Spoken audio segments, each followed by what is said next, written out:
हाँ तो नमस्कार साथियों, स्वागत है एक बार फिर से आप सभी का। ईओआरओ की जो सीरीज हम पढ़ रहे थे उसमें हमने 25 तक की जो धाराएं थी वो सारी याद कर ली थी। आज की क्लास में हम डिस्कस करेंगे धारा 26 से लेकर 40 तक की। तो इस तरह से अपने आज की जो क्लास है उसमें अपनी 40 तक की पूरी धाराएं हो जाएंगी। उसके बाद में एक क्लास और रहेगी और पहला चैप्टर पूरा हो जाएगा अपना। तो 1 से 50 तक की जो धाराएं हैं वो हम इसमें कंप्लीट कर लेंगे और उसके बाद में 1 से 50 से अगले जो क्लास है उसके अंदर 1 से 50 की सारी धाराओं को एक बार शॉर्ट में रिवाइज भी कर लेंगे। तो आपको पिछला पूरा जो है वो रिवाइज भी हो जाएगा। इसके साथ साथ हम ऐसा करेंगे कि क्लास के जो नोट्स है वो तो आपको हमारे टेलीग्राम पे अवेलेबल करवाई जा रहे हैं। हम ऐसा करेंगे कि 1 से लेकर 50 तक की जो धाराएं हैं उनके पीडीएफ फॉर्मेट में जो नोट्स है वो जब अपनी 50 तक की धाराएं पूरी हो जाएंगी यानी नेक्स्ट क्लास, उसके बाद में जो है वो आपको 1 से 50 तक की जो धाराओं के जो नोट्स है आपको वो पीडीएफ फॉर्मेट में हमारे चैनल में का जो टेलीग्राम चैनल है द ड्रीम आरएस ऑफिशियल, वहां आपको प्रोवाइड करवा दी जाएगी। तो क्लास शुरू करते हैं। उससे पहले एक बार सभी आप लोग जो है वो नए हैं वो चैनल को सब्सक्राइब कर लें, टेलीग्राम चैनल भी ज्वाइन कर लें ताकि आपको टाइमली जो है वो नोट्स अवेलेबल होते रहे। तो करते हैं सबसे पहले 26 नंबर धारा। देखो धारा 26 क्या कहती है। 26 है मत देने की रीति, निर्वाचन में मत देने की रीति। ये जो हेडिंग है ना ये तो आपको याद रखनी है। हेडिंग तो आपको याद रखनी है क्योंकि हेडिंग मैच करवाएगा। अंदर वाले नहीं करवाए तो भी चलेगा लेकिन हेडिंग तो मैच करवानी ही करवानी है, ठीक है। तो निर्वाचन में मत देने की रीति धारा नंबर क्या है 26। अब उसमें क्या है भाई, निर्वाचन में मत देने की रीति है तो आपके 3 क्लॉज इसमें दिए हुए हैं, ठीक है। पहला क्या है कि मत जो दिए जाएंगे ना वो प्रत्यक्ष रूप से दिए जाएंगे, प्रत्यक्ष रूप से दिए जाएंगे, ठीक है। और मतपत्र के द्वारा, इसमें लिखा है मतपत्र के द्वारा जो है वो मतदान। धारा 1 में क्या लिखा है, प्रत्यक्ष रूप से दिए जाएंगे, मतपत्र के द्वारा दिए जाएंगे, परोक्ष माध्यम से दिए गए मत स्वीकार नहीं किए जाएंगे। पहली चीज धारा 26(1) मत जो है धारा 26 अपनी है निर्वाचन में मत देने की रीति। तो पहली बात क्या कह रहा है 26(1) में कि मत जो है वो मतपत्र के माध्यम से दिए जाएंगे, परोक्ष रूप से दिए मत स्वीकार नहीं किए जाएंगे, यानी मत जो है वो क्या होंगे प्रत्यक्ष रूप से दिए जाएंगे। क्लियर। दूसरे में ये कह रहा है कि यदि कोई व्यक्ति 26(2) कि यदि कोई व्यक्ति 1 से अधिक मत देता है, कोई व्यक्ति जो है 1 से ज्यादा वोट डालता है तो उसके सारे वोट क्या माने जाएंगे, जीरो। एक आदमी का एक ही मत होगा, 1 से ज्यादा कोई दे रहा है तो कितने माने जाएंगे, जीरो माने जाएंगे। और तीसरा इन्होंने एक नया क्लॉज जोड़ा है कि मतदान जो है वो मशीनों के द्वारा भी संभव है। देखो 26(1) में क्या लिखा था, 26(1) में आपके लिखा था कि मत जो है वो किससे दिए जाएंगे, मत आपके दिए जाएंगे मतपत्रों से। लेकिन 26(3) में इन्होंने दे दिया कि सरकार चाहे तो मशीनों के माध्यम से भी मत ले सकती है, मशीनों के माध्यम से भी मतदान करवा सकती है, ठीक है। तो 26(1) याद रख, 26 क्या है मत देने की रीति, ठीक है। 26(1) में क्या है कि मत जो है मतपत्रों से दिए जाएंगे, परोक्षी माध्यम से दिए मत स्वीकार नहीं होंगे। 26(2) क्या है, एक आदमी का एक ही मत होगा, 1 से ज्यादा अगर कोई देता है तो वो सारे जीरो हो जाएंगे। और 3 क्या है कि मत जो है वो किससे दिए जाएंगे, मशीनों के माध्यम से भी दिए जा सकते हैं, जरूरी नहीं है दिए जाए, दिए जा सकते हैं। तो ये हो गया आपकी धारा 26, ठीक है। इस तरह से आपको 26(1), 2, 3 तीनों याद रखनी है। क्लोज के साथ पढ़िए। अब देखिए 27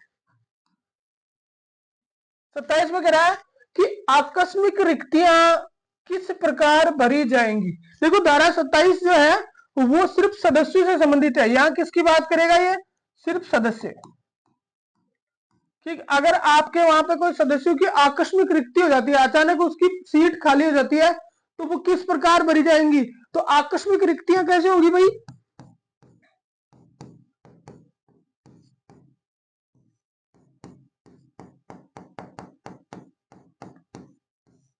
आकस्मिक रिक्तियों के तरीके की अगर हम बात करें तो भाई आपके आकस्मिक रिक्तियां सबसे पहले तो कैसे हो सकती है, मृत्यु से हो सकती है कि किसी आदमी की क्या हो गई, मृत्यु हो गई, किसी ने पद त्याग कर दिया, यानी किसी ने क्या दे दिया, त्याग पत्र दे दिया, किसी की मृत्यु हो गई, या फिर किसी का निर्वाचन शून्य हो गया।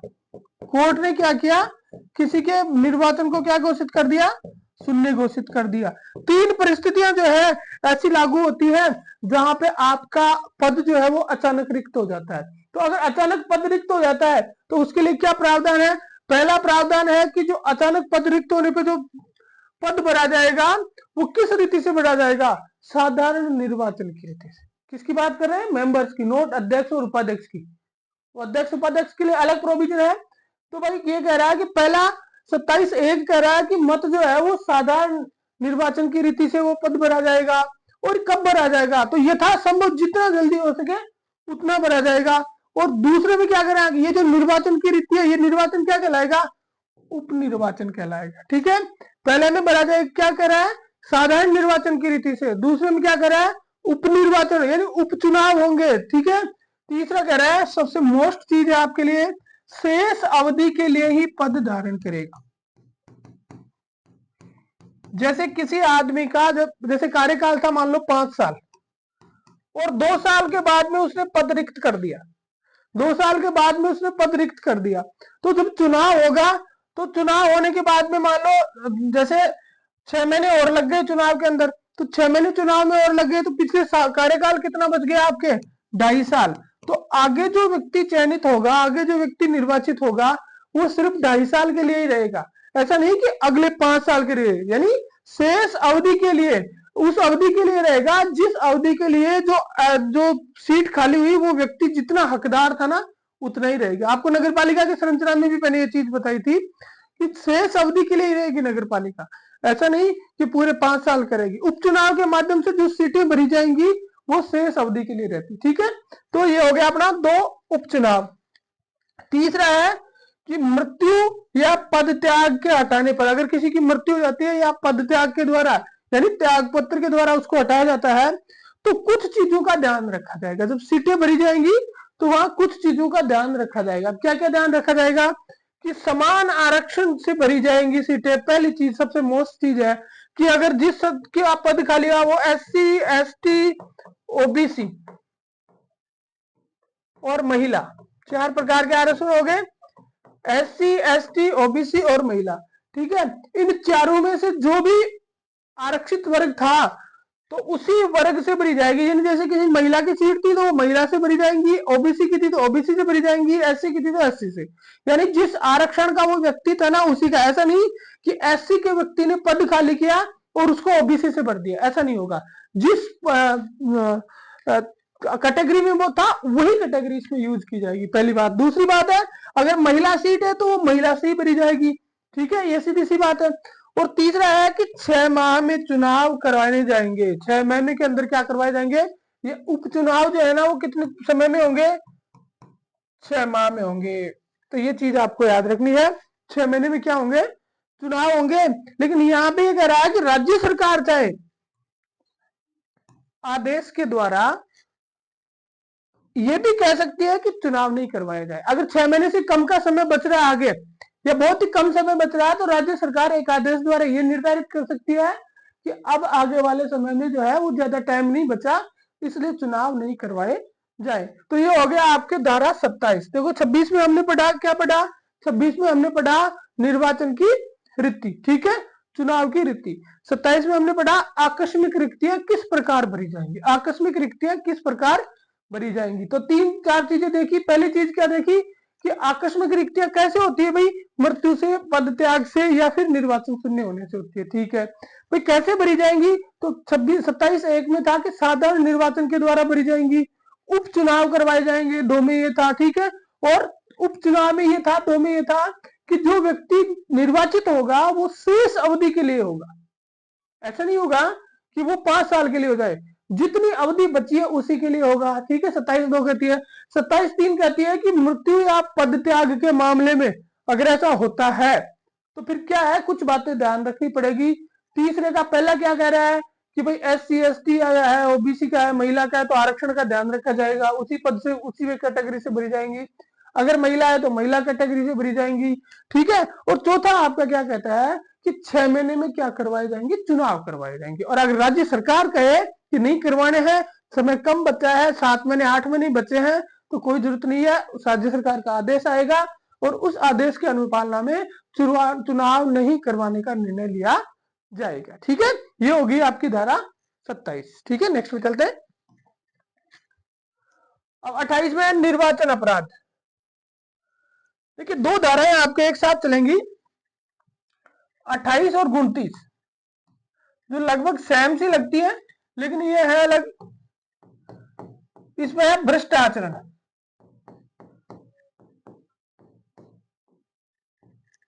देखो, निर्वाचन अपराध है 28 में, 29 में भ्रष्ट आचरण, सबसे मोस्ट धारा है दोनों। ठीक है, निर्वाचन अपराध को देखते हैं तो निर्वाचन अपराध में क्या आता है कि आप कोई गलत सूचना देते हो, कोई गलत इंफॉर्मेशन देते हो, वो निर्वाचन अपराध में आ गया। तो मिथ्या सूचना देना या मिथ्या सूचना कोई है, आपको प्रकट है, आपको पता है कि ये चीज गलत है और उसको आप छिपा रहे हो, तो ये दोनों जो है वो किसकी श्रेणी में आएंगे? ये दोनों निर्वाचन अपराध की श्रेणी में आएंगे। ठीक है, और अगर ऐसा कोई करता है तो उसे 6 महीने की सजा और जुर्माने का प्रावधान जो है वो इसमें किया हुआ है। उसमें 6 महीने की सजा या उसको जुर्माना किया जा सकता है। ठीक है, यहाँ जुर्माना आपको बताया नहीं कि कितना किया जाएगा। ठीक है, वो सरकार पे डिपेंड करता है। अब देखो क्या है, धारा 29 जिसकी हमने बात करी, भ्रष्ट आचरण। अब भ्रष्ट आचरण में क्या है कि कोई भी ऐसा कृत्य जो निर्वाचन को प्रत्यक्ष या अप्रत्यक्ष रूप से क्या करता है? प्रभावित करता है। कैसे भाई? जैसे किसी को चुनाव लड़ने से हटाने के लिए, किसी को मत देने से विरक्त करने के लिए, या किसी को कोई इनाम दी जा रही है कि भाई जैसे चुनाव लड़ना है नहीं लड़ना है, वोट देने है नहीं देना है, किसी तीसरी पार्टी को वोट देना है, किसको देना है, इन सब के लिए किसी भी प्रकार की रिश्वत अगर दी जाती है, ठीक है, तो वो जो है वो क्या कहलाएगा? वो आपके भ्रष्ट आचरण कहलाएगा। तो भ्रष्ट आचरण में पहला हो गया रिश्वत। ठीक है, तो किस चीज के लिए? किसी भी रूप से चुनाव को प्रभावित करने की। ये तीन याद रखने की जरूरत नहीं है आपको। आप तो देख लो, किसी भी रूप में चुनाव को प्रभावित करने के लिए यदि कोई रिश्वत दी जाती है तो वो क्या कहलाएगी? वो कहलाएगा आपका भ्रष्ट आचरण। और यहां पे आपको ध्यान रखना है कि सिर्फ पैसे तक ही सीमित नहीं है।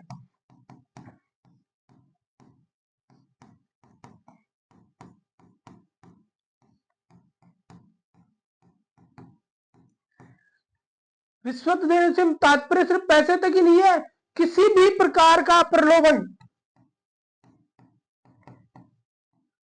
किसी भी प्रकार का जो है वो प्रलोभन इसके अंदर शामिल है। यानी किसी आदमी ने ये कहा कि मैं भाई जैसे कोई ऐसी घोषणा कर दी जो लोक नीति के विरुद्ध है, जो उसके अधिकार क्षेत्र की बात ही नहीं है। जैसे कोई आदमी महापौर बनने जा रहा है और वो ये कहे कि भाई मैं तेरे को एमएलए बना दूंगा, किसी आदमी को ये कह रहा है कि तू मुझे वोट देना, मैं तुझे एमएलए बना दूंगा, तो क्या वो बना सकता है? नहीं। तो इस तरह की सारी चीजें जो है वो किसमें आएंगी? वो रिश्वत के अंदर भ्रष्ट आचरण में शामिल होंगी। ठीक है, तो 28 में हमने पढ़ा निर्वाचन अपराध, जिसमें दो चीजें थी, या तो मिथ्या सूचना देना या किसी मिथ्या सूचना का प्रकटीकरण नहीं करना। ठीक है, 29 है आपका भ्रष्ट आचरण। भ्रष्ट आचरण में पहला था रिश्वत, तो रिश्वत में चुनाव को किसी भी तरह से प्रभावित करने के लिए रिश्वत देना। ठीक है, दूसरा है असम्यक असर डालना। भाई आपका जो निर्वाचन है उसमें किसी प्रकार का असम्यक असर डालना ताकि वो निर्वाचन प्रभावित हो। तो असम्यक असर कैसे डालेंगे? जैसे पहला, निर्वाचन अधिकार के स्वतंत्र प्रयोग में प्रत्यक्ष या अप्रत्यक्ष रूप से हस्तक्षेप। निर्वाचन का जो अधिकार है उसके उपयोग में डायरेक्ट या इनडायरेक्ट रूप से आदमी को जो है वो, मतलब ये कह सकते हैं कि डिस्टर्ब करना, निर्वाचन करने से या नहीं करने से, वो इसमें शामिल होगा। तो अब इसमें क्या क्या आएगा?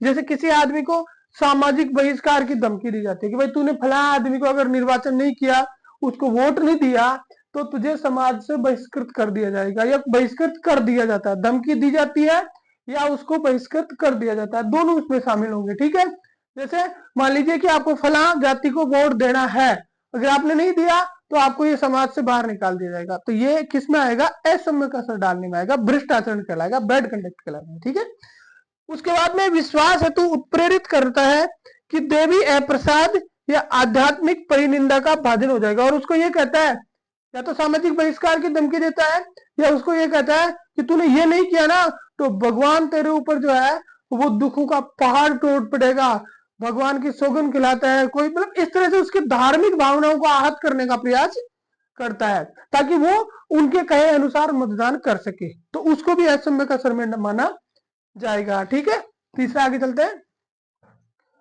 तीसरा इन्होंने यहां बताया है कि अगर कोई व्यक्ति लोक नीति की घोषणा करता है, जैसे मैनिफेस्टो जारी करता है, जो दल है वो क्या जारी करते हैं, मैनिफेस्टो जारी करते हैं।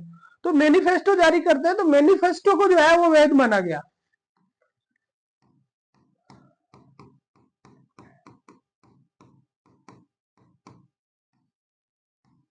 मैनिफेस्टो जो है वो क्या होता है, वो उनका जो है वो आगे का एक कार्यक्रम होता है, एक नीति होती है, भाई हम ये करेंगे। लेकिन वो नीति जो होती है वो क्या होती है, वो सिर्फ लोक नीति के अधिकार क्षेत्र में होती है। उस मैनिफेस्टो में यही चीजें होती है, जिस पोस्ट के लिए वो आदमी लड़ रहा है, जिस पोस्ट के लिए वो जा रहा है, उसके क्या क्या अधिकार हैं, उन अधिकारों के स्वतंत्र उपयोग से संबंधित वो क्या करेगा, ये मैनिफेस्टो में होता है। ये नहीं होता कि उसको अधिकार ही नहीं, वो मैनिफेस्टो में लिख रहा है कि मैं तुझे एमएलए बना दूंगा, तुझे एमपी बना दूंगा, तुम्हारे घर पे 50 किलो सोना भिजवा दूंगा। ठीक है, ये सब मैनिफेस्टो में शामिल नहीं होता है। तो ये कह रहा है कि जो लोक नीति की घोषणा और लोक कार्रवाई का वचन वेद अधिकार का प्रयोग, कि उसको जो अधिकार है उसका अगर वो प्रयोग करेगा, ये जो है वो किसमें नहीं माना जाएगा, हस्तक्षेप नहीं माना जाएगा। यहाँ ये मोस्ट चीज है, क्यों, क्योंकि स्टेटमेंट टाइप जब क्वेश्चन आता है ना, तो उसमें फिर ये चीज आती है कि मैनिफेस्टो किसमें माना जाएगा, मैनिफेस्टो वेद माना जाएगा। आगे समझ में कि भाई आप जो है वो किसी को धर्म के नाम पे वोट नहीं ले सकते, आप किसी को समाज से बहिष्कृत करने के नाम पे वोट नहीं ले सकते। ठीक है, आप किसी को रिश्वत देके वोट नहीं ले सकते। ठीक है, और तो तीसरा आपका है धर्म, मूल वंश, जाति, समुदाय के आधार पर प्रतीकों की दुहाई देते हुए राष्ट्रीय या अन्य हस्तक्षेप करता है तो वो हस्तक्षेप माना जाएगा। यानी किसी आदमी को धर्म के नाम पर, धर्म के प्रतीकों पर हाथ, जैसे गीता पे सौगंध रखवा के हाथ रख के सौगंध खिला रहा है कि भाई तू फला आदमी को वोट देगा। ठीक है, या किसी राष्ट्रीय प्रतीक जो है उसका दुरुपयोग करके उसकी सौगंध दिला रहा है कि तुझे भारत माता की कसम है अगर तूने उसको वोट नहीं दिया तो। ये सारी की सारी चीजें क्या मानी जाएंगी, हस्तक्षेप मानी जाएंगी। किसके तहत, 19(3) के तहत, सॉरी 29(3) के तहत। ठीक है, 29(3) के तहत क्या मानी जाएंगी, हस्तक्षेप मानी जाएंगी। ठीक है, उसके बाद में विभिन्न वर्गों के वह उपरोक्त आधार पर शत्रुता, घृणा फैलाना या प्रयत्न करना, यानी दो अलग अलग प्रकार के वर्ग हैं, उनमें निर्वाचन के लिए आपस में शत्रुता या घृणा पैदा करना। पांचवा कह रहा है कि सती प्रथा या उसके किसी कर्म का प्रचार करना या गौरव गान करना, प्रचार करना या गौरव गान करना, ये भी इसमें शामिल होगा। सती प्रथा का प्रचार कर रहा है या गौरव गान कर रहा है ताकि लोग उसको वोट दें। ठीक है, और इसके अलावा उम्मीदवारी या निर्वाचन के नाम वापसी हेतु मिथ्या तथ्य का प्रकाशन करना, किसी उम्मीदवार को नाम वापस लेने के लिए किसी गलत तथ्य को प्रकाशित करना ताकि उसकी छवि धूमिल हो और लोग उसे वोट नहीं करें या वो अपना मत, वो नाम वापस लेने के लिए मजबूर हो जाए। ये जो चीजें हैं वो किस में शामिल हो जाएंगी, भ्रष्ट आचरण में शामिल हो जाएंगी। तो 28 में आपका था निर्वाचन अपराध। निर्वाचन अपराध में दो बातें थी भाई। 28 में क्या था, निर्वाचन अपराध। ठीक है, और निर्वाचन अपराध में आपने दो बातें देखी, कौन कौन सी बातें थी, पहली मिथ्या सूचना,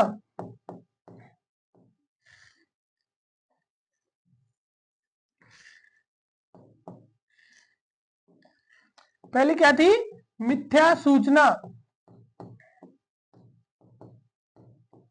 ठीक है, और मिथ्या सूचना की दो चीजें थी कि प्रकट करना या छिपाना। 29 में दो ही बातें थी कि या तो किसी मिथ्या सूचना को प्रकट कर रहा है, गलत बात बोल रहा है, या फिर उसको छिपा रहा है, तो वो भ्रष्ट निर्वाचन अपराध में आ गया था। धारा 29 आपकी थी, वो थी आपका भ्रष्टाचरण। क्या थी, भ्रष्टाचरण। बिल्कुल शॉर्ट में आपको समझ में आ जाएगा। धारा 29 थी आपका क्या, भ्रष्टाचरण। भ्रष्टाचरण में क्या चीजें इन्होंने बताई भाई, भ्रष्टाचरण में सबसे पहली चीज तो आपके दे दी कि रिश्वत देना। रिश्वत किस चीज के लिए देना, वोट देने के लिए, नहीं देने के लिए, नाम वापस लेने के लिए, नाम जुड़वाने के लिए, मतलब किसी भी तरह से मतदान को प्रत्यक्ष या अप्रत्यक्ष रूप से क्या कर रहा है, प्रभावित कर रहा है। ठीक है, दूसरी चीज इसमें थी असम्यक असर डालना।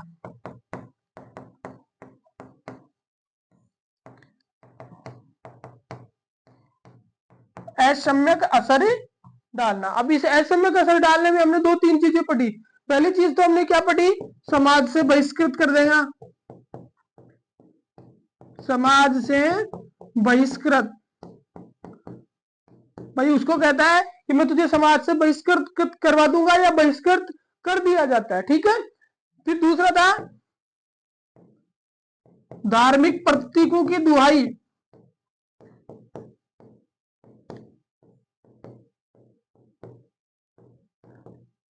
क्या था, धार्मिक प्रतीकों की दुहाई, ठीक है।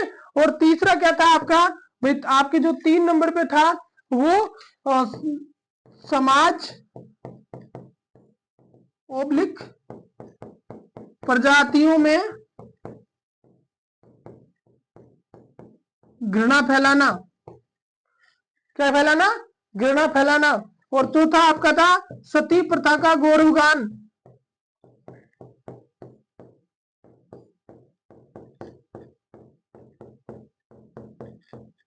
ठीक है। ये इस तरह से 4-5 चीजें थी। ये सारी चीजें अगर कोई क्या करता है, चुनाव को प्रभावित करने के लिए, प्रत्यक्ष और अप्रत्यक्ष रूप से निर्वाचन को प्रभावित करने के लिए इनमें से कुछ भी करता है, तो वो क्या कहलाएगा, वो असम्मत आचरण कहलाएगा, ठीक है। लेकिन उन्होंने आगे एक चीज कही थी कि आपको क्या करना है, लोक नीति की घोषणा और वेद अधिकार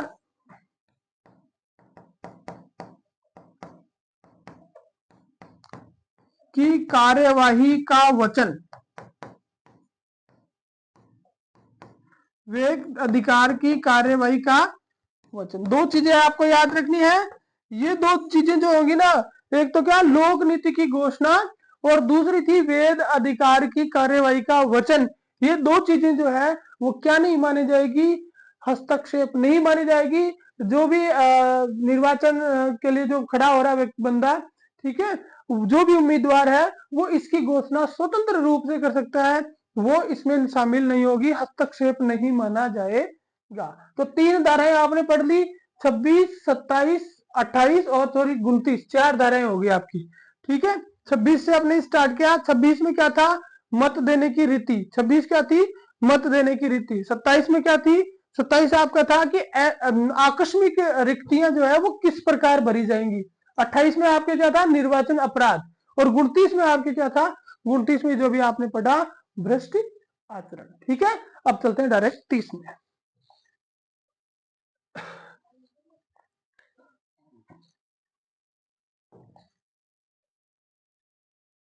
और रह गया अपने इसमें 29 में जो है, 29 में हमने ये 4 चीजें देख ली, आगे और देखते हैं। देखो 29 में रहा 7वां नंबर क्या कहता है, निर्वाचक परिवहन हेतु यान या जलयान किराए पर लेना।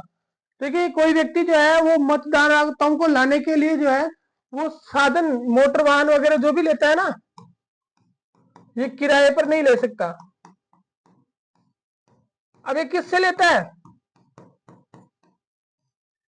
जो मतदाता है ना, उस मतदाता से या उसके परिवार से साधन किराए पे लेके लगा दिया, तो उससे क्या, वो डायरेक्ट और इनडायरेक्ट से जो है प्रभावित हो जाता है। तो मतदाताओं को परिवहन के लिए एक स्थान से दूसरे स्थान तक ले जाने के लिए, मतदान करने के लिए ले जाने के लिए जो है वो यान भी किराए पे नहीं ले सकता। लेकिन वो किसको ले, कौन सी यान किराए पे ले सकता है, ऐसे जलयान को निर्वाचकों के द्वारा स्वयं के खर्चे पे परिवहन भ्रष्ट आचरण नहीं माना जाएगा। लेकिन मतदाता खुद के खर्चे पर अगर लोक परिवहन का उपयोग करके मतदान डालने जाते हैं तो वो भ्रष्ट आचरण नहीं माना जाएगा। कुल मिलाकर जो कैंडिडेट है वो जीप किराए नहीं कर सकता। साधारण शब्दों में हम कहें कि कैंडिडेट है, उसको ये अधिकार नहीं है कि वो गाड़ी किराए करके मतदाताओं को उनके घर से मतदान केंद्र पर ले जा सके, वो ऐसा नहीं कर सकता। अगर ऐसा करता है तो वो भ्रष्ट आचरण माना जाएगा धारा 29 के तहत, ठीक है।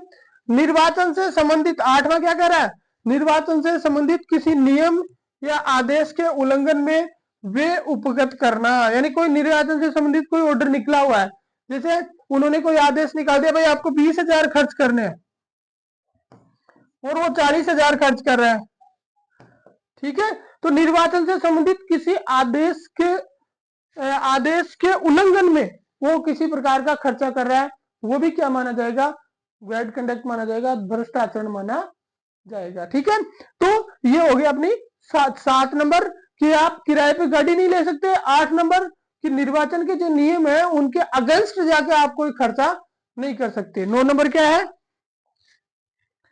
निर्वाचन की संभाव्यताओं का अग्रसर करने हेतु प्रयत्न करना।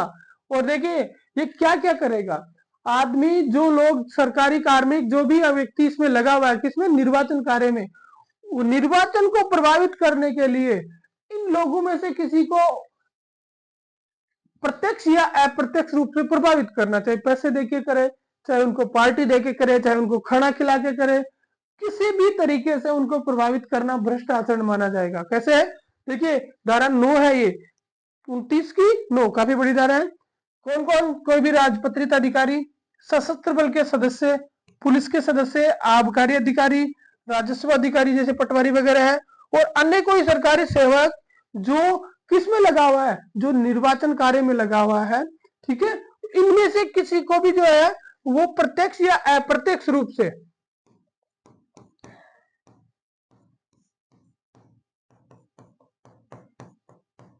प्रत्यक्ष या अप्रत्यक्ष रूप से क्या करता है, प्रभावित करता है। इनमें से किसी को भी प्रत्यक्ष या अप्रत्यक्ष रूप से क्या करता है, प्रभावित करता है। ठीक है, तो इनमें से अगर किसी को करता है तो वो भी क्या माना जाएगा, भ्रष्ट आचरण माना जाएगा। तो भाई धारा आपके 29 जो है वो काफी बड़ी है। एक बार इसको शॉर्ट में एक बार छोटा सा और देखो।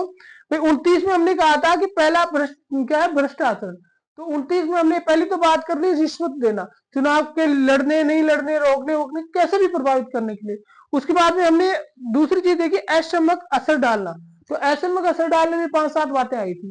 पहली चीज कि किसी को समाज से बहिष्कृत करता है। ठीक है, दूसरी चीज क्या थी, धार्मिक प्रतीकों की उसको दुहाई देता है कि नहीं तुझे गीता पे हाथ रख के सौगन खा। ठीक है, इसमें राष्ट्रीय प्रतीक भी शामिल थे। तीसरी थी समाज जातियों में आपस में घृणा फैलाता है। पांचवी थी सती प्रथा का गौरवगान करता है। उसके बाद में हमने देखा 7 नंबर पे कि निर्वाचकों को ले जाने के लिए किसी वाहन की व्यवस्था करता है, तो वो भी भ्रष्ट आचरण है। 8वां नंबर था कि निर्वाचन से संबंधित कोई नियम निकला गया है उसको उसके अगेंस्ट में पैसा खर्च करता है किसी भी प्रकार का। फिर उसके बाद में थी निर्वाचन की संभाव्यताओं को अग्रसर करने के लिए जो निर्वाचन में जो कार्मिक लगे हुए हैं, जैसे राजपत्रित कर्मचारी, राजस्व अधिकारी, पुलिस, सशस्त्र बल के कर्मचारी, पटवारी या अन्य कोई गवर्नमेंट सर्वेंट जो इस कार्य में लगा हुआ है, उनको क्या करता है, प्रत्यक्ष या अप्रत्यक्ष रूप से इनको क्या करता है, प्रभावित करता है। चाहे पैसे देता है, चाहे पार्टी देता है, कुछ भी देता है। ठीक है, चाहे दारू पिलाता है, जो भी, तो उनको क्या करता है, प्रभावित करता है। ये सारी की सारी चीजें क्या मानी जाएंगी भाई, ये सारी की सारी अक्षम्यक आचरण मानी जाएंगी, भ्रष्ट आचरण मानी जाएंगी। धारा 29 के तहत जो है ये क्या मानी जाएंगी, आपके भ्रष्ट आचरण मानी जाएंगी। अब आ गई धारा 30। धारा 30 आ गई। अब देखो पिछली 3 धाराएं, 4 धाराएं आपको याद हो गई होंगी। पिछली 4 धाराएं अलग थी और 30 से जो धाराएं स्टार्ट हो रही है ना, 3-4, वो धाराएं किसमें आएंगी, वो कोर्ट से रिलेटेड आएंगी। वो किससे आएंगी, न्यायालय से संबंधित आएंगी। तो 30 तक की जो धाराएं थी जो पीछे हमने देखी है ना, वो आपको याद होनी चाहिए। एक बार फिर से रिवाइज कर देते हैं उन धाराओं को हम। ठीक है, सबसे पहले हमने पढ़ा 26। 26 क्या थी, मत देने की रीति।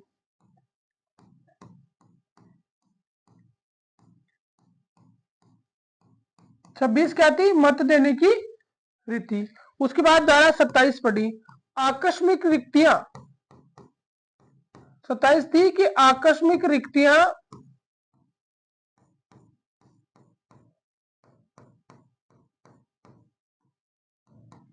किस प्रकार भरी जाएंगी।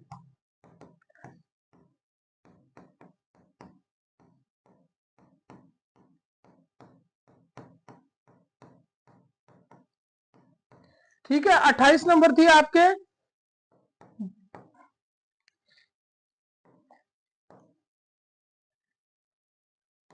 निर्वाचन अपराध।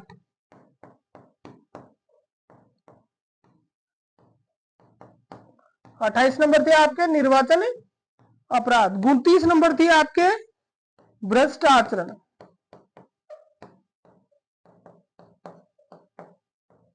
बस ये 4 धाराएं आपने पहले पढ़ी अभी आज की क्लास में।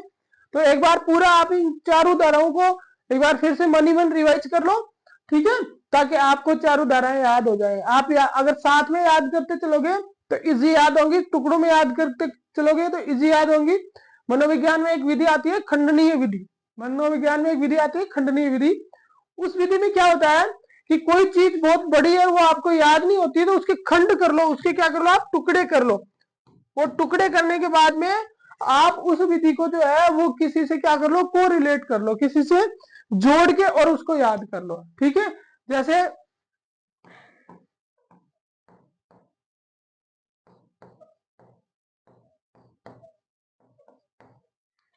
ये इतनी बड़ी संख्या है, ये इतनी बड़ी है कि संख्या है। अब आपको कहे कि इसको याद करो, तो ये याद आपको नहीं हो पाएगी। लेकिन हम क्या करते हैं कि इसके टुकड़े कर लेते हैं, एक टुकड़ा ये कर लिया, एक टुकड़ा ये कर लिया, और एक टुकड़ा ये कर लिया। तो 1947, 1930, 1942 तीन टुकड़े हो गए। अब इनको रिलेट कर लो, ये स्वतंत्रता का वर्ष हो गया, ये 1930 पहली बार स्वतंत्रता दिवस मनाया, और ये 1942 असहयोग आंदोलन शुरू हुआ। आपस में रिलेट कर दिया और आपको ये पूरी जो स्टोरी थी, ये जो पूरी जो संख्या थी वो क्या हो गई, याद होगी, ठीक है। तो इस तरह से आप टुकड़े करके को रिलेट करके अगर याद करोगे तो आपको याद हो जाएगी, ठीक है। तो ये होती है खंडनीय विधि। हालांकि आपके इसमें यूआरओ में नहीं है, आरएस में आती है, ये मेंस में। तो अब देखो बात करते हैं 30 में है निर्वाचन मामलों में सिविल न्यायालय की शक्ति। पहले तो मेन हेडिंग होगी याद करना, निर्वाचन संबंधी मामलों में सिविल न्यायालय की शक्ति। अब देखो क्या शक्ति क्या है कि वार्डों के परिसीमन, ध्यान से देखो एक में क्या लिखा है, वार्डों के परिसीमन, स्थानों का आवंटन और नामावली तैयारी। वार्ड का परिसीमन करना, कौन से वार्ड की सीमा क्या होगी, स्थान आवंटन करना, कितने स्थान नगर पालिका में होंगे, एससी के कौन से होते हैं, एसटी के कौन से होंगे, ओबीसी के कौन से होंगे, और निर्वाचक नामावली तैयार करना। ये जो तीन चीजें है ना, इन तीन चीजों में न्यायालय की अधिकारिता, वो न्याय निर्णय का अधिकार नहीं होगा भाई। न्यायालय इसमें हस्तक्षेप नहीं कर सकता। न्यायालय ये नहीं कह सकता कि फला जगह जो है उस वार्ड का परिसीमन करके ऐसे करो, उसका परिसीमन करके ऐसे करो। जैसे अभी हम बात करें कि पंचायती राज संस्थाओं में जो है वो परिसीमन की बात आ रही है।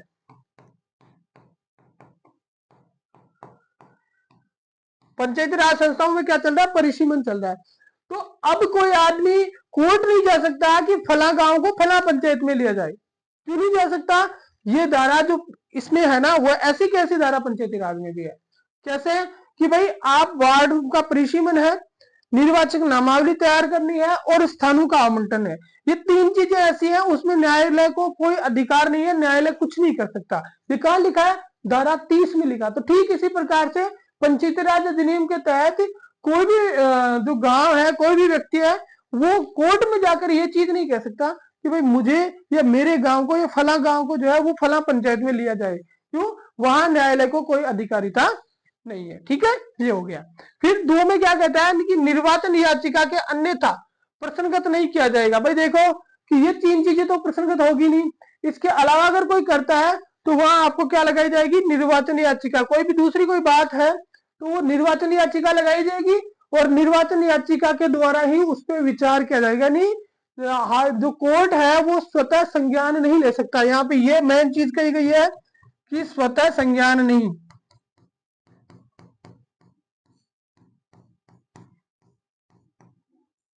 निर्वाचन संबंधी मामलों में न्यायालय की अधिकारिता अपनी कौन सी थी, धारा 30 थी। निर्वाचन संबंधी मामलों में न्यायालय की अधिकारिता धारा 30 थी। पहली चीज ये कहा गया कि निर्वाचक नामावली तैयार करने, वार्डों का परिसीमन करने और स्थान आवंटन में कोई अधिकारिता नहीं होगी, कुछ नहीं कर सकते कोर्ट। दूसरी यह थी कि निर्वाचन से संबंधित अगर कोई बात होगी तो वो कोर्ट जो है वो स्वतः संज्ञान नहीं ले सकते, खुद जो है वो मुकदमा शुरुआत नहीं कर सकते। वो कैसे किया जाएगा, यदि वहां पे कोई निर्वाचन याचिका लगेगी 30 के तहत तो ही किया जाएगा, ठीक है। तो ये होगी धारा 30। अब आते हैं 31 में। अब हमने यहाँ ऊपर एक शब्द पढ़ा था, निर्वाचन याचिका। क्या पढ़ा था, निर्वाचन याचिका। बस उस निर्वाचन याचिका को यहाँ पे क्लियरिफाई किया गया है कि निर्वाचन याचिका कौन लगाएगा, कहाँ लगाई जाएगी, कितने समय में लगाई जाएगी। तीन चीजें आपको याद रहेंगी। निर्वाचन याचिका नगर पालिका क्षेत्र के जिला न्यायाधीश डीजी के पास लगाए जाएंगे। डिस्ट्रिक्ट जज जो है, निर्वाचन याचिका कहाँ लगाई जा सकती है, जिला न्यायाधीश के पास, हाई कोर्ट में नहीं जाओगे। सबसे मेन चीज ये देखो, यहाँ आपको जो है वो भ्रमित करने के लिए सीधा हाई कोर्ट का नाम दिया जाएगा कि निर्वाचन याचिका उस नगर पालिका क्षेत्र में जो की अधिकारिता रखने वाला जो न्यायालय है, कौन सा, जिला न्यायालय, वहां के डिस्ट्रिक्ट जज के पास ये लगाई जाएगी। ठीक है, और 1 माह के अंदर, जिस समय निर्वाचन हुआ उसके 1 महीने के अंदर, यानी 30 दिन के भीतर लगाई जाएगी। ये चीज भी आपको याद रखनी है। अगर 30 के बाद में कोई लगाता है तो कोर्ट जो है, डिस्ट्रिक्ट जज जो है, अगर उसको ये लगता है कि वास्तव में ऐसा कुछ हुआ है जिसके कारण ये लगाने में इसको विलंब हुआ है, तो वो चाहे तो उसको स्वीकार कर सकता है।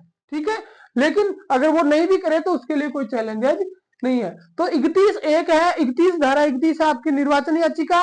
निर्वाचन याचिका आपकी क्या कह रही है कि भाई जिस डिस्ट्रिक्ट जज के समक्ष लगाई जाएंगी और कितने दिन में लगाई जाएंगी, 1 माह के अंदर लगाई जाएगी। क्लियर? तो 30 हो गया निर्वाचक मामलों में सिविल न्यायालय की अधिकारिता, और 31 हो गया निर्वाचन याचिका। अब निम्न आधारों पर प्रश्नगत किया जाएगा। भाई जो निर्वाचन याचिका लगाओगे ना आप, उनमें कौन कौन से आधार होंगे। निर्वाचन याचिका आप लगाओगे, किसके पास लगाओगे, हमने बात की डीजे के पास लगाएंगे। भाई कितने दिन में लगाएंगे, तो 30 दिन में लगा देंगे। 30 दिन के बाद भी लगा सकते हैं, हाँ कोर्ट अगर चाहे तो 30 दिन बाद भी ले सकता है, लेकिन 30 के तहत स्वतः संज्ञान नहीं, ये ध्यान रखने वाली बात है। वो कोर्ट जो है वो बात करेगा तो सिर्फ कब करेगा, जब निर्वाचन याचिका लगेगी। स्वतः संज्ञान लेने का अधिकार नहीं है। किस धारा में लिखा है, धारा 30 में लिखा है। ठीक है, अब देखो कौन कौन से जो है वो आधार होंगे निर्वाचन याचिका। उम्मीदवार अर्हित नहीं था। भाई जिस उम्मीदवार का चयन किया गया उसके पास योग्यता ही नहीं थी। पहली बात क्या कर रहा है कि जिस उम्मीदवार का चयन किया गया उसके पास योग्यता नहीं थी, इस आधार पर लगाई जा सकती है। धारा 29 के निर्दिष्ट कोई भ्रष्ट आचरण किया, हमने धारा 29 पढ़ी डिटेल में, 1 से लेकर 9 तक उसके क्लोज पढ़े। तो उसमें आपने देखा कि अलग अलग, जैसे रिश्वत है, एसएम का असर डालना है, सरकारी कर्मचारी को प्रभावित करना है, समाज बहिष्कृत की धमकी देनी है, आपको सती प्रथा का गौरवगान करना है, राष्ट्रीय प्रतीकों का दुरुपयोग करना है, ये सारी चीजें थी। ठीक है, तो ये कह रहा है कि पहली चीज तो क्या कह रहा है कि वो आदमी अरीति नहीं था। दूसरा ये कह रहा है कि उस आदमी ने धारा 29 के तहत कोई भ्रष्ट आचरण किया है चुनाव जीतने के लिए। तो 2 आधार हो गए। तीसरा, नामांकन अनुचित रूप से खारिज किया गया है। किसी एक व्यक्ति जो निर्वाचन याचिका लगा रहा है ना, उसके नामांकन को गलत तरीके से खारिज किया गया, उसके नामांकन को गलत तरीके से क्या किया गया है, खारिज किया गया है। तो अगर उसको खारिज नहीं किया जाता तो जो जीता वो नहीं जीतता, वो जीतता।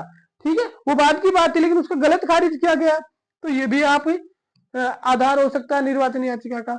निर्वाचन परिणाम को तात्कालिक रूप से प्रभावित किया गया। भाई निर्वाचन परिणाम जो है उसको किसी ना किसी रूप से इफेक्ट किया गया है। जैसे कैसे इफेक्ट कैसे कर सकते हैं, जैसे नामांकन की अनुचित स्वीकृति।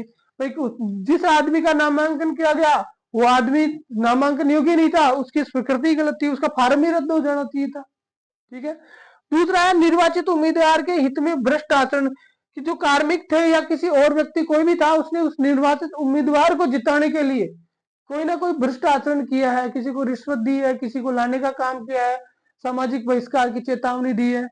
ठीक है, मत को अनुचित रूप से मंजूर या नामंजूर किया गया है, यानी किसी को जिताने के लिए गलत तरीके से मत को एक्सेप्ट किया गया है, और या फिर एंटी पार्टी का जो मत था उसको गलत तरीके से नामंजूर किया गया है।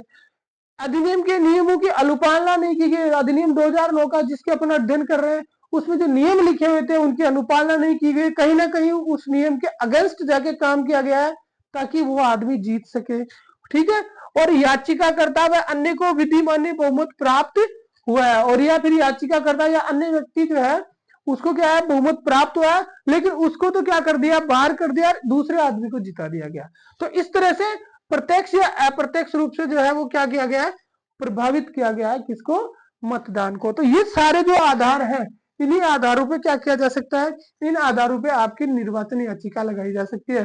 अब आपको पता ही है किसके पास लगाओगे, डिस्ट्रिक्ट जज के पास लगाओगे, 30 दिन में लगाओगे। डिस्ट्रिक्ट जज के पास लगाओगे, 30 दिन में लगाओगे। लेकिन मैंने आपको कहा ना 3 चीजों का ध्यान रखना है। कौन कौन सी चीजें, वार्डों का परिसीमन,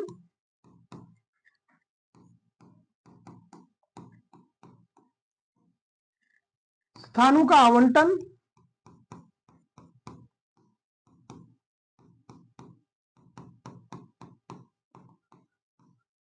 और तीसरा आपका था निर्वाचक नामावली।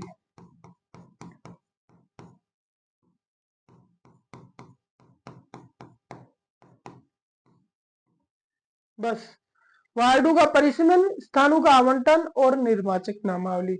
इन तीन में तो जो कोर्ट है वो कुछ नहीं कर पाएगा भाई। इन तीन के अंदर तो कोर्ट को कोई अधिकारिता ही नहीं है। ठीक है, ये किस में लिखा है? धारा 30 में लिखा है। 31 में क्या कर दिया? याचिका। किसको लगाओगे? डिस्ट्रिक्ट जज को लगाओगे। और कितने दिन में लगाओगे भाई? 30 दिन में लगा दोगे। अब किस आधार क्या है उस याचिका के? ये किस में लिखा है? 31(2) में लिखा है। ये किस में लिखा है? 31(2) में। और 31(2) में अलग अलग दे दिए। उम्मीदवार योग्य नहीं था, उम्मीदवार ने कोई भ्रष्ट आचरण किया है और उसका अनुचित रूप से मत खारिज किया गया है, उसको तात्विक रूप से प्रभावित किया गया है, और प्रभावित करने के अलग अलग तरीके आपको दे दिए गए। तो धारा 30 और 31 भी आपको याद होगी। 26 से लेकर 31 तक की धाराएं हमने इस पे अभी तक कवर कर ली। अब हम आगे चलते हैं। हाँ, अब देखो एक और रह गया। निर्वाचित उम्मीदवार द्वारा भ्रष्ट आचरण से बहुमत प्राप्त किए जाते हैं तो कोई अन्य उम्मीदवार बहुमत प्राप्त करता। कि जो निर्वाचित उम्मीदवार है अगर उसने भ्रष्ट आचरण से बहुमत प्राप्त नहीं किया होता ना तो कोई दूसरा उम्मीदवार जो है वो बहुमत प्राप्त करता, लेकिन उसने किया, इसलिए इस आधार पे भी क्या लगाई जा सकती है? निर्वाचन याचिका लगाई जा सकती है। ये 7 नंबर हो गया आपके। ठीक है, उसके बाद में 3 नंबर देखो, निर्वाचन याचिका में जिला न्यायाधीश ऐसी प्रक्रिया अनुसरण करेगा जो राज्य सरकार द्वारा निर्धारित की जाए। भाई ये कोई इतना मोस्ट नहीं है कि भाई जो राज्य सरकार निर्धारित करेगी कि किस प्रक्रिया से उस निर्वाचन याचिका की जांच करेगा, इसका निर्धारण कौन करेगा? राज्य सरकार करेगी। यहाँ आपको इससे ऐसे पूछा जा सकता है कि भाई जब निर्वाचन याचिका डिस्ट्रिक्ट जज को प्रस्तुत की जाएगी तो वो कौन सी प्रक्रिया के द्वारा जो है उसका जांच करेगा? तो उसमें लिखा होगा स्वयं निर्धारित करेगा, हाई कोर्ट निर्धारित करेगा, निर्वाचन आयोग निर्धारित करेगा या राज्य सरकार निर्धारित करेगी। 4 चीजें हो गई। स्वयं करेगा, हाई कोर्ट करेगा, राज्य सरकार करेगी या निर्वाचन आयोग करेगा। तो वहां आपको ध्यान रखना है कि वो जो प्रक्रिया, वो जो प्रोसीजर होगी ना उस निर्वाचन याचिका को मतलब जांच करने की, उसका निर्धारण कौन करेगा? उसका निर्धारण राज्य सरकार करेगी। यहाँ आपको ये थोड़ा सा ध्यान रखना है, राज्य सरकार द्वारा उसका निर्धारण किया जाएगा। तो ये होगी आपकी निर्वाचन याचिका। अब देखो 32 नंबर में आ जाओ। अब 30 में आपने कहा कि कोई अधिकारी नहीं है, 31 में आपने कहा नहीं है यार निर्वाचन याचिका तो लगा ही सकता है। अब 32 आ गई। 32 में क्या है कि एक डिस्ट्रिक्ट जज ने तो कह दिया कि नहीं भाई ये तो गलत है, इसको हटा दो, तो इसके बाद ये थोड़ी होगी, खत्म होगी। उसके अपील का प्रावधान भी है। तो निर्वाचन याचिका जो लगेगी ना डिस्ट्रिक्ट जज के पास, उसके आदेश की अपील ये किसमें है? धारा 32 में। कि आदेश की क्या है? अपील। ये किसमें है? धारा 32 में। अब सबसे पहले कहां होगी और कितने दिन में होगी? तो आपको ध्यान रखना है उच्च न्यायालय में होगी। हाई कोर्ट में जो है उसकी अपील कहां हो सकती है? हाई कोर्ट में हो सकती है। ठीक है, दूसरी चीज आएगी कि कितने दिन में होगी? तो भाई 30 दिन में होगी। कितने दिन में होगी? 30 दिन में होगी। हाई कोर्ट की अपील जो है वो जो डिस्ट्रिक्ट जो जज है उसका जो आदेश आएगा उसके आदेश के 30 दिन के अंदर हाई कोर्ट में उसकी अपील की जा सकती है। अब हाई कोर्ट जो है अगर कारण होने पर उक्त अवधि के बाद भी अपील ग्रहण कर सकेगा। हाई कोर्ट को भी अगर लगता है कि कोई ऐसा रीजन है तो वो इस अवधि के बाद भी इसको ग्रहण कर सकेगा। एक बार शॉर्ट में आपको याद करवाते हैं। 30, 31 और 32। 30, 31 और 32। 30, 31 और 32 तीन धाराएं आपको 5 मिनट में याद हो जाएंगी। देखो कैसे हो जाती है। सबसे पहले हमने बात करी 30 में हमने कहा कि न्यायालय की अधिकारिता, न्यायालय की अधिकारिता। भाई न्यायालय की अधिकारिता हमने कहा कोई अधिकारिता नहीं है। और किसमें नहीं है? 3 मामले हैं। 3 मामले हैं उनमें कोई अधिकारिता नहीं है। कौन कौन से मामले? पहला मामला जो था वो आपका कौन सा था भाई? तो भाई पहला मामला आपका था वार्डों का परिसीमन। वार्डों का परिसीमन। ठीक है, कोई बात नहीं, इसमें कोई कुछ नहीं कर सकता। जैसे सरकार ने कर दिया फाइनल। दूसरे दूसरे मामले की बात हमने करी, तो दूसरा मामला कौन सा था? तो आपका दूसरा मामला था अपने वार्डों के परिचय निर्वाचक नामावली तैयार करना।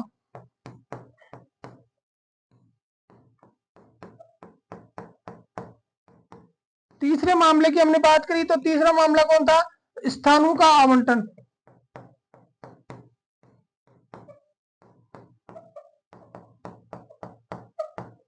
तीसरा मामला था स्थानों का आवंटन। ठीक है, ये हो गया। और ये तो क्या था एक, और दूसरे में हमने क्या पढ़ा था? दूसरे में हमने पढ़ा था सूत्र संज्ञान नहीं।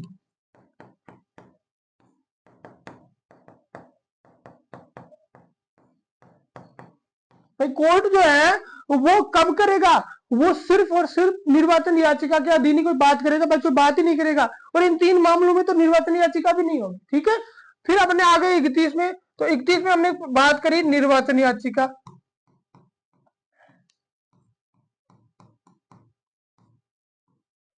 ठीक है, निर्वाचन याचिका में हमने एक बात करी, भाई ये जो निर्वाचन याचिका लगेगी वो किसके पास लगेगी? तो जिला न्यायाधीश के पास लगेगी।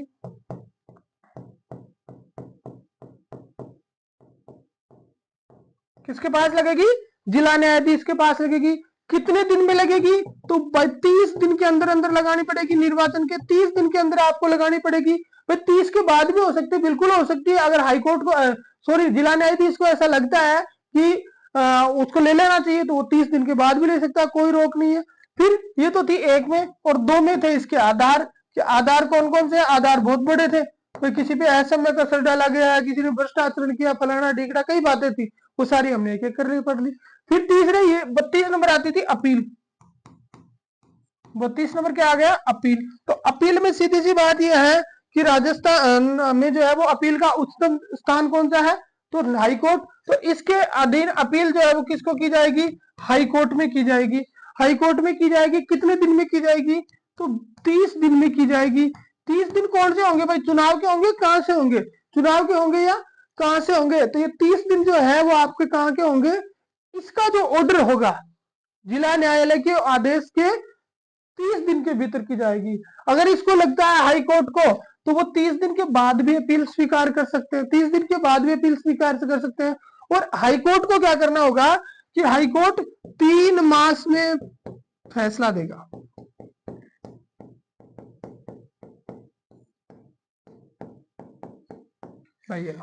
हाई कोर्ट कितने समय में फैसला देगा? 3 मास में उस अपील का निपटारा करेगा।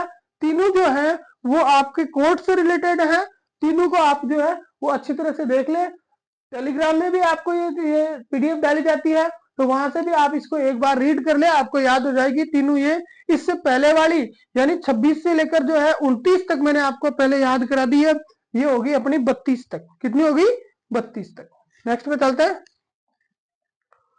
33। समस्त उम्मीदवारों का निर्वाचन अपात्र होने की दशा में प्रक्रिया। अब देखो हमने कोर्ट की बात कर ली, 30, 31 और 32 3 में कोर्ट की बात कर ली। अब क्या है? समस्त उम्मीदवारों का जो चयन है वो अपात्र हो जाएगा। कोई ऐसी चीज हो जाए कि कोर्ट जो है वो सभी उम्मीदवारों का जो चयन है वो उसको गलत साबित कर दे, भाई ये तो चुनाव ही गलत था।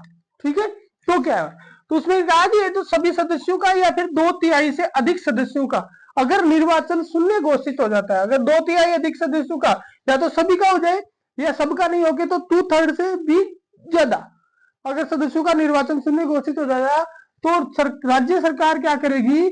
नगर पालिका को विघटित कर देगी। नगर पालिका को क्या कर देगी? विघटित कर देगी। और धारा 322 काम आएगी। धारा 322 किसकी? इसी एक्ट की, राजस्थान नगर पालिका अधिनियम 2009 की धारा 322 काम आएगी। 322 में कहीं अभी प्रशासक है। 322 में क्या है? प्रशासक लगाना। तो धारा 322 काम आएगी। 322 में उनको क्या करना पड़ेगा? प्रशासक लगाए जाएंगे। सीधी सी डेफिनेट बात यह है कि 33 में क्या लिखा है? 33 में लिखा है कि यदि सभी उम्मीदवारों का जो निर्वाचन है वो शून्य घोषित हो जाए या अपात्र हो जाए तो क्या होगा? तो ये कह रहे हैं, एक में कह रहे हैं कि भाई अगर एक में सभी सदस्यों का या 2/3 सदस्यों का निर्वाचन अपात्र हो जाता है या शून्य घोषित कर दिया जाता है, तो नगर पालिका को भंग करेगा। कौन करेगा? राज्य सरकार। राज्य सरकार भंग करेगी और धारा 322 के तहत वहां क्या लगा दिए जाएंगे, प्रशासक लगा दिए जाएंगे, सरकारी कर्मचारी जो है वो काम करेंगे। हो गई 33 पूरी, हो गई, याद हो गई। अब 34 में आओ। आदेशों और विनिश्चयों की अंतिमता। भाई जो आदेश और विनिश्चय जो जारी किए गए हैं किसके द्वारा, कोर्ट के द्वारा, उनकी अंतिमता, भाई अंतिम आदेश किसका मान्य होगा, अंतिम आदेश किसका मान्य होगा। तो जो आपने सबसे पहले निर्वाचन याचिका लगाई थी ना जिला न्यायाधीश की, तो जिला न्यायाधीश का जो आदेश है वो सबसे ज्यादा मान्य होगा, लेकिन वो हाई कोर्ट का जो निर्देश है, हाई कोर्ट के जो निर्देश है, हाई कोर्ट के निर्देशों के अधीन रहेगा।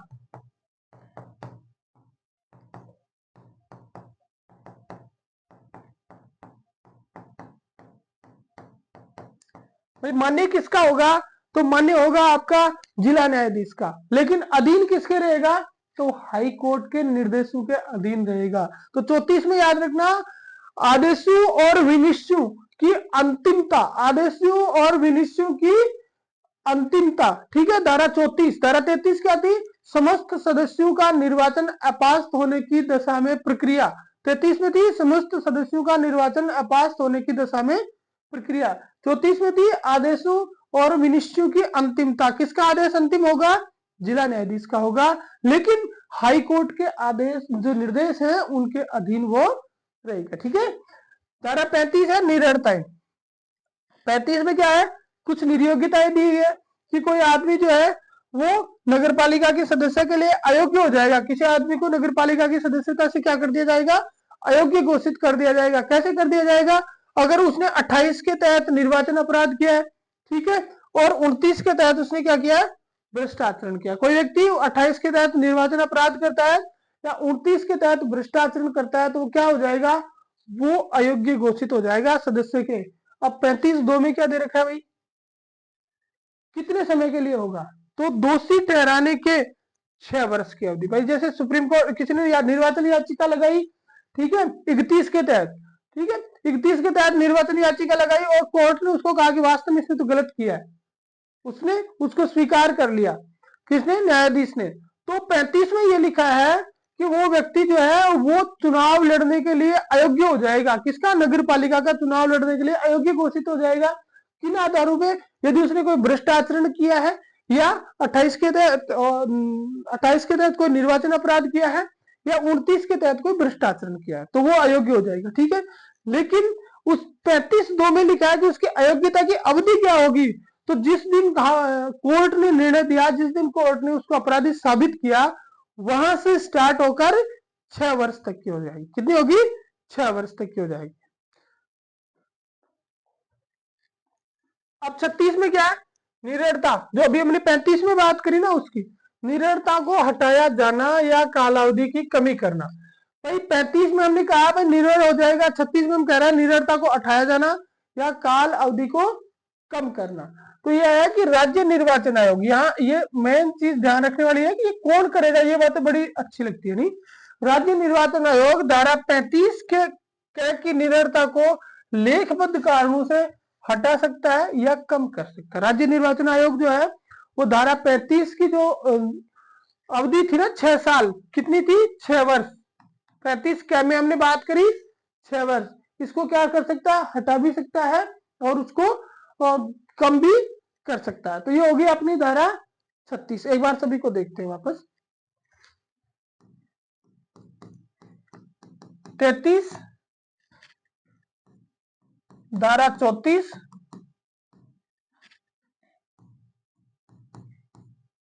35 और 36, ठीक है, 4 धाराएं हो गई, 33, 34, 35 और 36, 4 को याद कराएंगे 5 मिनट में।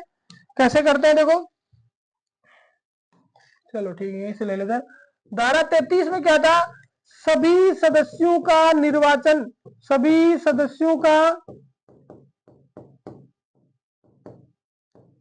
निर्वाचन अपास्त होने की दशा में प्रक्रिया, भाई यही था, अपास्त होने की दशा में प्रक्रिया, धारा काफी बड़ी है नाम। सभी सदस्यों का निर्वाचन पास होने की दशा में प्रक्रिया, 33 में यही था।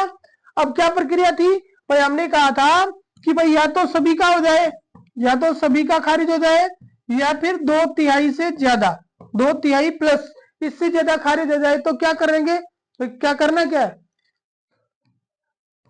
आपकी कौन करेगी, राज्य सरकार। सबसे पहले तो ये भी याद रखने वाली चीज है भाई, राज्य सरकार क्या करेगी, नगर पालिका को क्या कर देगी, भंग कर देगी, और 322 के तहत क्या लगा देंगे, वहां पे प्रशासक लगा देंगे, बात खत्म होगी, धारा 33 खत्म। बोलो कहां तकलीफ आ रही है। 33 में थी कि सभी सदस्यों का निर्वाचन अपास हो जाने की दशा में प्रक्रिया, तो क्या प्रक्रिया होगी भाई, तो सबसे पहले तो चीज ये होगी कि अगर सभी का हो जाता है या 2/3 का हो जाता है, निर्वाचन शून्य हो जाता है, तो क्या हो जाएगा, सभी का या 2/3 प्लस का निर्वाचन शून्य हो गया, राज्य सरकार नगर पालिका को कर देगी भंग, और 322 के तहत वहां क्या लगा देगी, प्रशासक लगा देगी, और कोई बात ही नहीं इसके अंदर। क्लियर। 34 में आओ। 34 में क्या था, 34 में था आदेशों और विनिश्चयों की अंतिमता।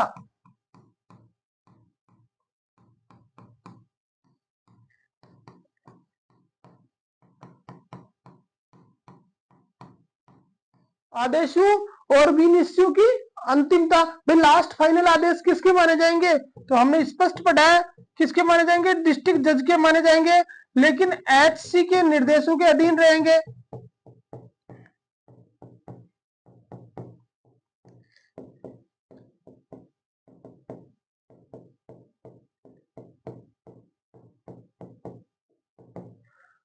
किसके माने जाएंगे, डिस्ट्रिक्ट जज के माने जाएंगे, लेकिन हाई कोर्ट के निर्देशों के क्या रहेंगे, अधीन रहेंगे।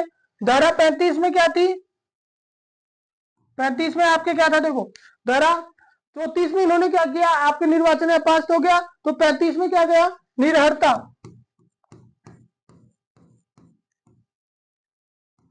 भाई कोर्ट ने किसी को अपराध कारित करने में मान लिया 2 चरणों में, कौन से, एक तो धारा 28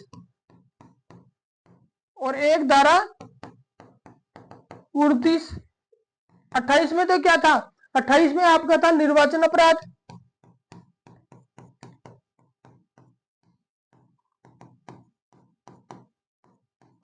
और 29 में था भ्रष्टाचार। 28 में था निर्वाचन अपराध और 29 में क्या था, भ्रष्टाचार। कोर्ट मान लेता है कि आप इन दोनों में किसी ना किसी में आपने गड़बड़ करी है, दोनों में आप जो है वो मतलब साबित हो गया, दोष साबित हो गया, तो फिर क्या करेंगे भाई, वो आदमी नगर पालिका का चुनाव, एनपी का चुनाव लड़ने का अयोग्य हो जाएगा। अब वो चुनाव नहीं लड़ सकता, वो क्या हो जाएगा, अयोग्य हो जाएगा, वो क्या नहीं लड़ सकता, चुनाव नहीं लड़ सकता। अब यहाँ एक धारा और जोड़ दी उन्होंने, कौन सी, 35 के। 35 के क्या कह रही थी, 35 के ये कह रही थी भाई कितने समय तक नहीं लड़ूंगा चुनाव, ऐसा थोड़ी जिंदगी भर ही बैठा रहूंगा, तो उसने कहा तुम 6 साल नहीं लड़ सकते। अयोग्यता की अवधि इसमें दे रखी कितनी, 6 वर्ष। अयोग्यता की अवधि इसमें कितनी दे रखी है, 6 वर्ष दे रखी है कि भाई 35 के तहत 28 और 29 में अगर तुमने कोई दोष कर दिया तो कोर्ट कहता है कि तुम चुनाव नहीं लड़ सकते। तो उसने कहा बताओ तो सही भाई कितने दिन नहीं लड़ूंगा, मैंने गलती करी, जो भी हुआ हुआ, अब बताओ तो सही कितने दिन नहीं लड़ूंगा। तो उन्होंने 35 ए जोड़ दी, 35 के जोड़ दी और कहा 6 वर्ष नहीं लड़ेगा, 6 वर्ष नहीं लड़ेगा। लेकिन फिर कोर्ट को ये निर्वाचन आयोग को ये हुआ कि नहीं यार कहीं ना कहीं गड़बड़ हुई है, तो फिर गड़बड़ हुई तो उसका सुधार भी जरूरी है।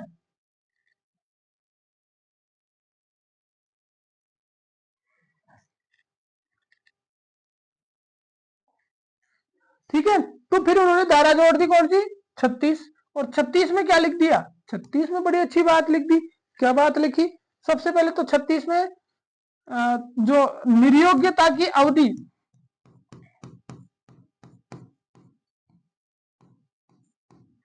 निर्योग्यता की जो अवधि है उसको क्या कर सकते हैं, समाप्त किया जा सकता है या कमी की जा सकती है। भाई दोनों काम हो सकते हैं, या तो निर्योग्यता की अवधि को समाप्त भी कर सकते हैं और उसको कमी भी कर सकते हैं, लेकिन करेगा कौन, इतना पावर किसमें है? तो जो चुनाव करवाता है वही करेगा। तो आपको ध्यान रखना है यहाँ पे निर्वाचन आयोग करेगा। कौन करेगा? निर्वाचन आयोग करेगा। भाई याद रखने वाली चीज है कि धारा 36 के तहत उसकी जो निर्योग्यता है, उस निर्योग्यता की अवधि को कम कौन करेगा? तो कम करेगा आपका निर्वाचन आयोग। तो मुझे इस विश्वास है कि आपको 33 से लेकर 36 तक एक स्लाइड से पूरी धाराएं याद हो जाएंगी। 33 से लेकर 36 तक एक स्लाइड से आपने पूरी धाराएं याद कर ली। बिल्कुल, मतलब ये मैं कह सकता हूं कि इसके अलावा कुछ हो ही नहीं सकता इन धाराओं में। ठीक है, तो नेक्स्ट में चलते हैं। अभी 38। अब ये नई चीजें आ गई, कोर्ट वोट वाली बातें पीछे रह गई, अब नई बातें आ गई।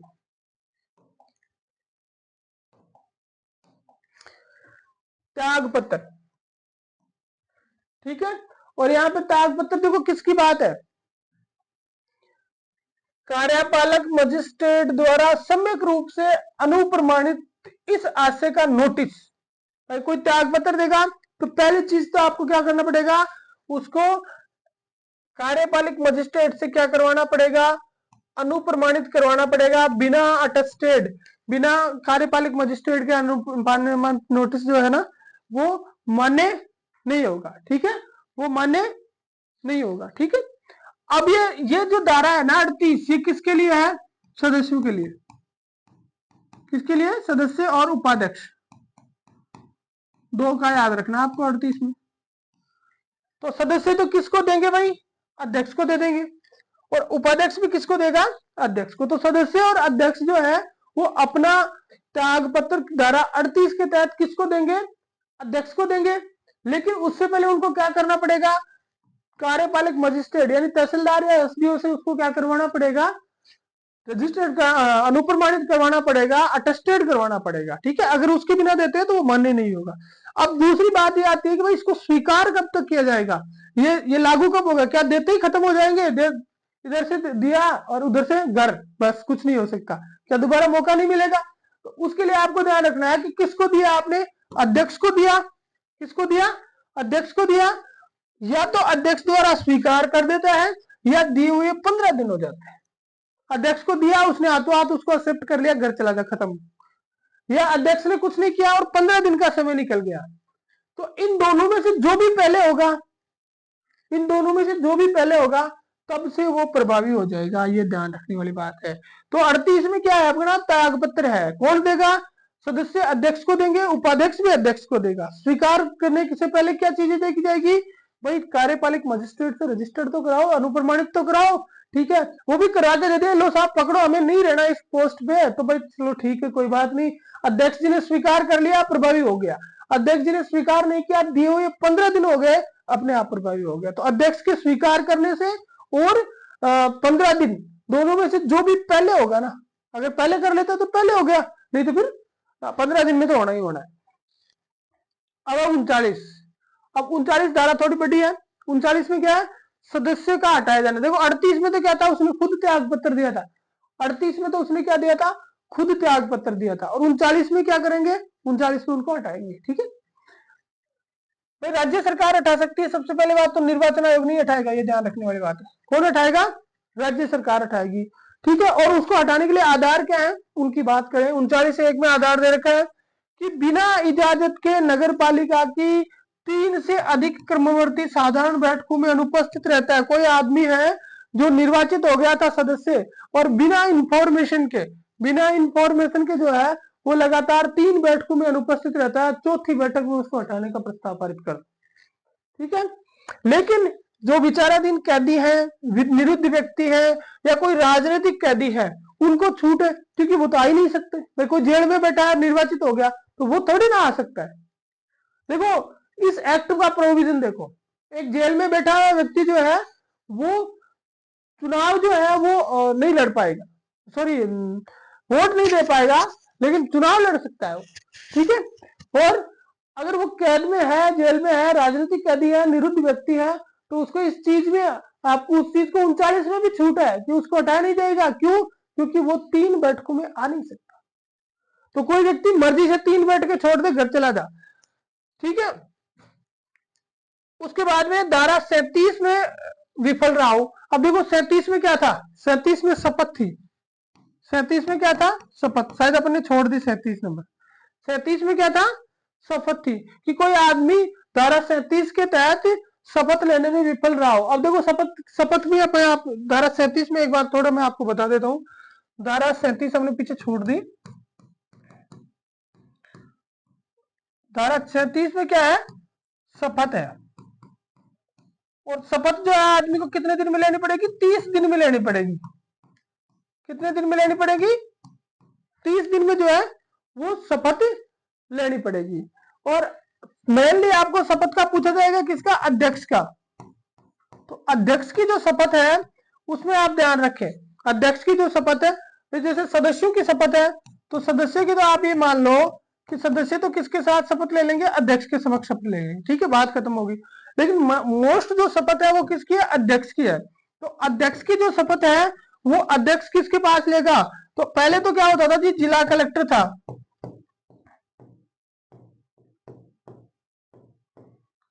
पहले तो क्या था? जिला कलेक्टर के समक्ष शपथ लेता था अध्यक्ष। लेकिन अब इन्होंने चेंज कर दिया 2011 से, इसमें क्या कर दिया? बदलाव कर दिया। 2011 से बदला, और बदलाव करके क्या कर दिया कि राज्य सरकार द्वारा अधिकृत व्यक्ति के समक्ष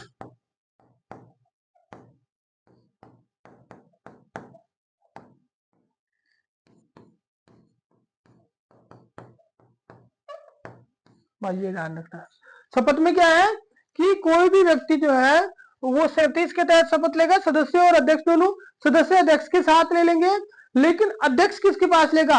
तो 2011 तक तो प्रावधान था कि जिला कलेक्टर के सम्मुख शपथ लेता था। लेकिन 2011 से इसमें बदलाव कर दिया कि राज्य सरकार द्वारा अधिकृत कोई व्यक्ति है उसके समक्ष शपथ लेगा। तो ये स्टेटमेंट टाइप आ सकता है कि कलेक्टर से जो है, इसमें ये बदलाव कब किया गया?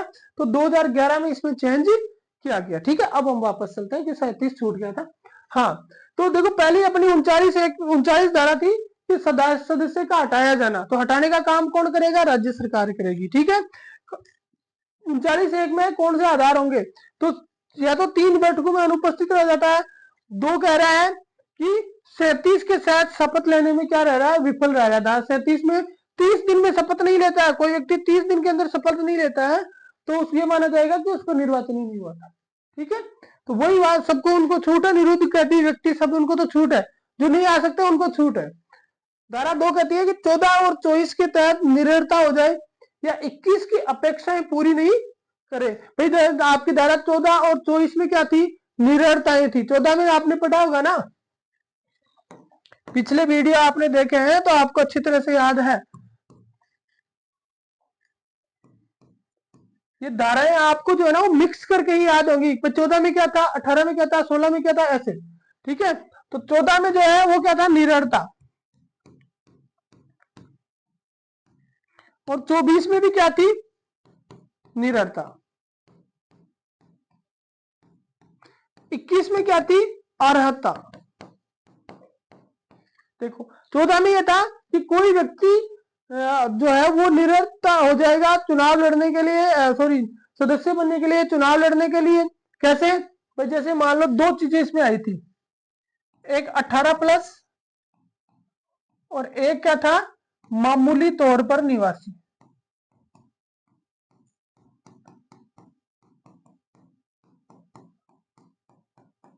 अब कहोगे आप भाई चुनाव लड़ने के लिए तो 21 साल की उम्र चाहिए, 18 वाला तो ये बीच में क्यों डालोगे? इसलिए डाल रहे हैं 14 कि भाई आपने 18+ होने के बाद में निर्वाचक नामावली में नाम जुड़वाया कि नहीं जुड़वाया? तो एक तो यहाँ ये लागू होगी, एक वहां का निवासी भी तो होना चाहिए ना। अब वोटर लिस्ट में नाम नहीं है तो फिर कैसे चुनाव लड़ेगा? तो 14 में तो ये था। 24 में क्या थी कि 24 में अलग अलग योग्यताएं दी गई थी कि वो भारत का निवासी है कि नहीं है, ये सारी चीजें थी। 21 में आपको योग्यता दी गई थी, भाई कौन कौन चुनाव लड़ सकता है कि 21 वर्ष का होना चाहिए। ठीक है, राज्य विधानसभा और लोकसभा के चुनाव जो है लड़ने के लिए योग्य होना चाहिए। इस तरह से सारी दी हुई आपको पढ़ाया हुआ है। ठीक है, और आपके यहाँ पे एक 21 के और थी। उस 21 के में आपको क्या था कि कुछ स्थान ऐसे होंगे जो 21 से 35 वर्ष, 21 से 35 वर्ष के लोगों के लिए, युवाओं के लिए जो वो आरक्षित करेगी। कौन करेगी? राज्य सरकार करेगी। ये सारी चीजें आपको दी गई थी। ठीक है। तो ये सारे के सारे जो नियम है, उन नियमों में से किसी में वो क्या हो गया है, उनकी अपेक्षाएं पूरी नहीं करता, उनमें विफल हो गया, वो जो है आदमी क्या हो जाएगा, उसको हटा दिया जाएगा 39(1) के तहत। ये तो अयोग्यताएं हो गई, ये तो बातें हो गई। और हटाने के लिए कौन सा नियम लगाएंगे, तो 39(1) लगाएंगे। ठीक है, ये शपथ पढ़ा आपने। हाँ, अब देखो एक कारण और है कि कोई अपने कर्तव्य पालन की जानबूझकर उपेक्षा करता है। यानी कोई जैसे महापौर है, वो कहे भाई मैं तो काम नहीं करूंगा, ठीक है। नगर सदस्य है, वो कहे कि ना मैं तो काम नहीं करूंगा, मीटिंगों में भी नहीं आऊंगा, कुछ नहीं आऊंगा, तो भाई उसके लिए हटाने का प्रावधान है। ऐसा थोड़ी है कि तुमने 5 साल का ठेका ले लिया, हटा सकते हैं बिल्कुल उसको। कर्तव्य निर्वहन में औचार का दोषी, अपने कर्तव्य का पालन करने के लिए उसने कोई औचार किया है, रिश्वत ली है, या और कोई कारण रहा हो, तो उसको हटा सकते हैं। निकृष्ट आचरण का दोषी, ऐसा कोई अनैतिक आचरण उसने किया है, ठीक है। कर्तव्य पालन में असमर्थ हो जाए, यानी वो जैसे मान लीजिए पागल हो गया, या शारीरिक रूप से असक्षम हो गया, और कोर्ट उसको निर्धारित कर दे, यानी कर्तव्य पालन में कोई असमर्थ हो जाए, अपनी ड्यूटी का जो है वो पालन नहीं कर पाए, उसको भी हटा दिया जाए 39 के तहत। अधिनियम के तहत सदस्य चुने जाने से निरस्त हो जाए, यानी ये जो एक्ट है, इस एक्ट में ऐसा कोई प्रोविजन जिसके तहत वो क्या है कि चुने जाने से अयोग्य हो जाए, अयोग्य घोषित हो जाए, किसी भी इस अधिनियम के किसी भी प्रावधान के तहत अयोग्य घोषित हो जाए। भाई जैसे हमने पढ़ा था ना 345, उस सॉरी 345 नहीं थी, और थी कौन सी थी, उसमें क्या था, 324 थी कैसे, उसमें क्या था कि भाई किसी ने अतिक्रमण कर रखा है, नगर पालिका को 2 साल से बकाया, इस तरह की चीजें, मतलब इस अधिनियम की किसी भी धारा के तहत वो सदस्य बनने के लिए अयोग्य हो जाए तो उसको हटा दिया जाएगा। अपनी स्थिति का दुरुपयोग किया हो, आपने उसने अपनी स्थिति का क्या किया है, दुरुपयोग किया है, तो ये वो सारे के सारे आधार हैं जिसके तहत धारा 39 के तहत जो है वो किसी सदस्य को हटाया जा सकता है, किसी सदस्य को हटाया जा सकता है। ठीक है, हटाने का आदेश राज्य सरकार जांच के बाद, स्पष्टीकरण के बाद जारी करेगी। भाई हटाने का जो आदेश होगा ना, वो राज्य सरकार करेगी। कौन करेगी, राज्य सरकार करेगी, और जांच करवाएगी उसकी, और जांच के बाद जो है वो जारी करेगी। किससे कराएगी, राज्य स्तरीय सेवा रैंक के किसी अधिकारी से जांच करवा के, और उसके बाद में उसको जारी करेगी। तो आपको ये भी ध्यान रखना है कि हटाने का कार्य निर्वाचन आयोग का नहीं है, हटाने का काम कौन करेगी, राज्य सरकार करेगी। स्टेटमेंट में इसी तरह से आएगा कि सदस्य को 39 के तहत हटाने का की जिम्मेदारी निर्वाचन आयोग की, आदेश निर्वाचन आयोग करेगा नहीं। निर्वाचन आयोग का काम सिर्फ चुनाव करवाना है, और चुनाव करवाने के बाद में चुनाव से संबंधित कोई चीज है तो वो काम करेगा, बाकी नहीं करेगा। ठीक है, अब आगे देखते हैं क्या है। अब ये तो होगी 39(1). 39(1) में हमने क्या क्या पढ़ा, भाई कैसे कैसे लोगों को हटाया जाएगा। 39(2) में क्या है, राज्य सरकार स्व प्रेरणा प्राप्त रिपोर्ट या जानकारी में आए तथ्यों की जांच कर सकेगी। राज्य सरकार अपनी प्रेरणा से, यानी खुद भी नगर पालिका की कोई रिपोर्ट प्राप्त हो गई, या कोई तथ्य जो उसकी जांच जानकारी में आया, तो खुद वो जांच करवा सकती है। ठीक है, जब तक हटाने का आदेश जारी नहीं होता सदस्य कार्य करता रहेगा। लेकिन ये मोस्ट चीज है कि भाई ऐसा नहीं है कि जैसे हटाने का आदेश जारी नहीं हुआ, जांच शुरू कर दी, कब तू काम नहीं करेगा, ऐसा नहीं है। जब तक हटाने का आदेश जारी नहीं होता सदस्य कार्य करता रहेगा। ठीक है, 39(3) क्या कहती है, 39(3) कहती है कि राज्य सरकार रिपोर्ट तैयार कर जिला न्यायाधीश रैंक के किसी न्यायिक अधिकारी से जांच और निष्कर्ष हेतु भेजेगी। अब देखो यहाँ आपको ध्यान रखना है कि पहले 39(1) में आधार हो गए कि किन किन आधारों पर उनको हटाया जा सकता है। 39(2) में कह रहा है कि राज्य सरकार खुद भी हटा सकती है। भाई ऐसा कुछ नहीं है, खुद भी जांच कर सकती है। ठीक है, स्वप्रेरणा से भी कर सकती है, रिपोर्ट से भी कर सकती है। फिर तीसरा कह रहा है कि वो जांच करेगी, तो जांच कैसे करेगी, खुद की रिपोर्ट तैयार करेगी, और जांच करने के बाद, खुद की रिपोर्ट तैयार करने के बाद में किसी जिला न्यायाधीश, डिस्ट्रिक्ट जज के रैंक के किसी अधिकारी को भेजेगी, किसी जिला न्यायाधीश को भेजेगी, और उससे कहेगी कि तू जांच कर। तो जिला न्यायाधीश जो है वो उसकी क्या करेंगे, जांच करेंगे। ठीक है, 39(4) के तहत न्यायिक अधिकारी उसकी जांच करेगा, और जांच करने में के बाद में वो अपना निष्कर्ष अभिलिखित करेगा। यानी जांच करेगा तो उस आदमी को भी बुलाएगा, उससे भी पूछेगा वे तुझे तेरा पक्ष रखना है तो पक्ष बता, और फिर अपना निष्कर्ष अभिलिखित करके और वापस किसको भेजेगा, राज्य सरकार को। वो कुछ नहीं करेगा, उसका काम सिर्फ जांच करना है, सही है गलत है क्या है, जो है रिपोर्ट वो कर देगा, और रिपोर्ट करके वो वापस राज्य सरकार को भेजेगा। राज्य सरकार जो, वहां भी राज्य सरकार बाध्य नहीं है, वहां पर भी राज्य सरकार क्या कर सकती है, आदेश जारी कर सकती है, और अगर वो चाहे तो राज्य सरकार पुनः जांच के आदेश भी दे सकती है। क्लियर आपने मैटर? भाई 39 पूरी हो गई आपकी, ये मान लो, कुछ बचा तो नहीं 39 में? 39.5 बच रही है, ठीक है। यहां तक देख लेते हैं, 4 तक देख लेते हैं। वही 39 में ये कहा, पहले 39 1 में आधार थे कैसे हटाया जाएगा। 39 2 में कहा कि राज्य सरकार जो है वो जांच करके हटा सकती है। 39 3 में कहा कि राज्य सरकार स्वयं की जांचें जो है अपनी रिपोर्ट जो है वो खुद भी कर सकती है। 3 में क्या कह रहा है कि न्यायाधीश के रैंक के किसी आदमी को भेजेगी, वो जांच करेगा और वापस राज्य सरकार को भेजेगा। 4 में कह रही है कि जांच के बाद में जब वो वापस भेजेगा ना, तो राज्य सरकार बाध्य नहीं है, राज्य सरकार आदेश भी जारी कर सकती है और पुनः जांच के आदेश भी दे सकती है, ठीक है। 5 में क्या कह रहा है, जांच की सुनवाई में न्यायिक अधिकारी को सिविल न्यायालय की शक्तियां प्राप्त होंगी। जांच की सुनवाई करेगा, उस दौरान वो न्यायिक अधिकारी सिविल न्यायालय की शक्तियों के रूप में उपयोग करेगा। कैसे? किसी को समन या शपथ पत्र परीक्षा करना, ये भाई केंद्र सिविल न्यायालय अधिनियम 1908 है ना, उसके तहत दस्तावेज प्रकटीकरण की अपेक्षा करेगा, लोक अभिलेख की अध्यपेक्षा कर सके। मतलब उसको क्या है, उसको बुला सकता है, उससे कोई दस्तावेज ले सकता है, या कोई पब्लिक डॉक्यूमेंट जो है ना वो भी जो है वो मंगा सकता है। जैसे नगर पालिका का कोई कागज है तो नगर पालिका कागज भी वो मंगा सकता है। तो जब वो जांच करेगा तो एज ए सिविल कोर्ट की हैसियत से, ठीक है, 1908 का जो एक्ट है अपना सिविल कोर्ट वाला, उसके तहत वो जो है वो जांच करेगा और अपने आप को ये मानेगा कि वो एक सिविल न्यायालय है, तो उस हिसाब से वो काम करेगा। 39.5 में ही है। 39.6 में क्या है, राज्य सरकार जांच के दौरान अंतिम आदेश पारित होने तक निलंबित कर सकते हैं। अभी हमने पहले पढ़ा था ना कि जब तक वो जांच चल रही है वो काम कर सकता है, लेकिन राज्य सरकार को अगर लगता है कि प्रभावित कर सकता है तो अंतिम आदेश जारी होने तक उस व्यक्ति को क्या कर सकते हैं, निलंबित किया जा सकता है। उस सदस्य को क्या किया जा सकता है, निलंबित किया जा सकता है। और ये कहां लिखा है, तो ये 39.6 में लिखा है। कहां लिखा है, 39.6 में लिखा है कि उसको निलंबित किया जा सकता है, ठीक है। साथ में क्या है, इस धारा के तहत पारित अंतिम आदेश का प्रकाशन राजपत्र में होगा और अंतिम होगा और न्यायालय में प्रश्नगत नहीं होगा। साथ में 3 बातें हैं आपके भाई, इस धारा के तहत जो आदेश होगा वो डायरेक्ट लिखित में ऐसे ही नहीं होगा, उसकी नोटिफिकेशन होगा, किसमें, गजट नोटिफिकेशन होगा, पहली चीज। दूसरी चीज, वो अंतिम होगा, उस पर कोई इफेक्ट नहीं होगा और किसी न्यायालय में वो प्रश्नगत भी नहीं होगा, कोर्ट में भी आप उसमें आगे नहीं जा सकते, ठीक है। तो ये हो गई आपकी धारा 39, ये हो गई अपनी धारा 39। धारा 39 किससे संबंधित थी, सदस्यों को हटाने से संबंधित, सदस्यों को हटाने से संबंधित थी। 38 में आपके क्या था, त्यागपत्र था, और 37 में आपकी क्या थी, शपथ थी। 40 में चलते हैं, पदावधि की समाप्ति के उपरांत जांच।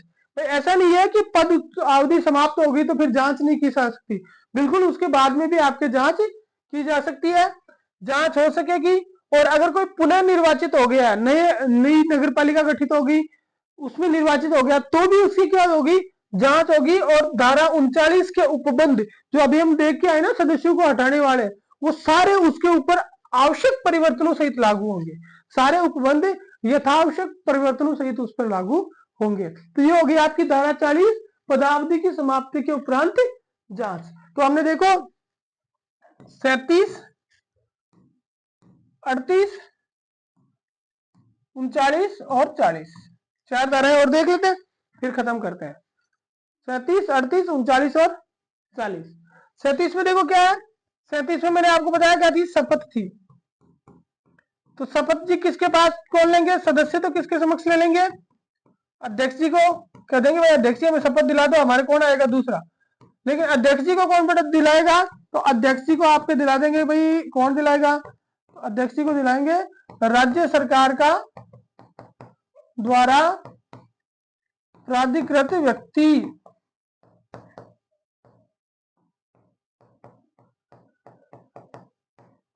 राज्य सरकार द्वारा प्राधिकृत व्यक्ति इनको शपथ दिला देगा। अब भाई कितने दिन में दिलाएगा, तो आपको ध्यान रखना 30 दिन में दिला देगा। और कोई व्यक्ति अगर 30 दिन में शपथ नहीं लेता है तो घर चला जा, कोई जरूरत नहीं है उसकी, जो शपथ लेने भी नहीं आ सकता, ठीक है। फिर 38 नंबर में क्या था, त्याग पत्र था, किसका, सदस्य का।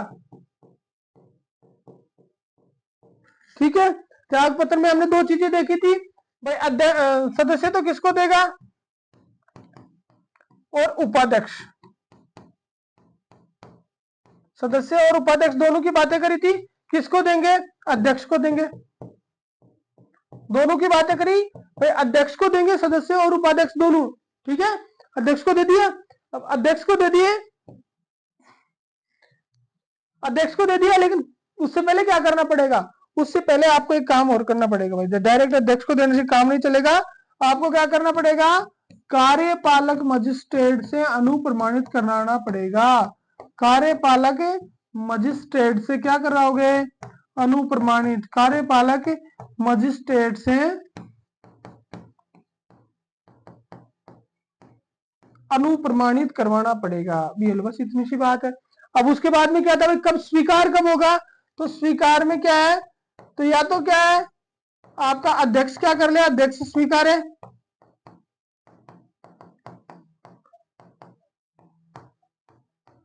नहीं तो फिर 15 दिन में हो जाएगा अपने आप, या तो अध्यक्ष उसको स्वीकार कर ले इस्तीफे को, नहीं तो फिर 15 दिन के अंदर अपने आप ही हो जाएगा। तो होगी क्लियर चीज। अब उसके बाद में थी 39 सदस्यों को हटाना, 39 में थी सदस्यों को हटाना। 39(1) में क्या दे रखा था, उसके प्रावधान थे, किस चीज के, हटाने के आधार कह सकते हैं, प्रावधान की जगह इसको आधार शब्द सही रहेगा।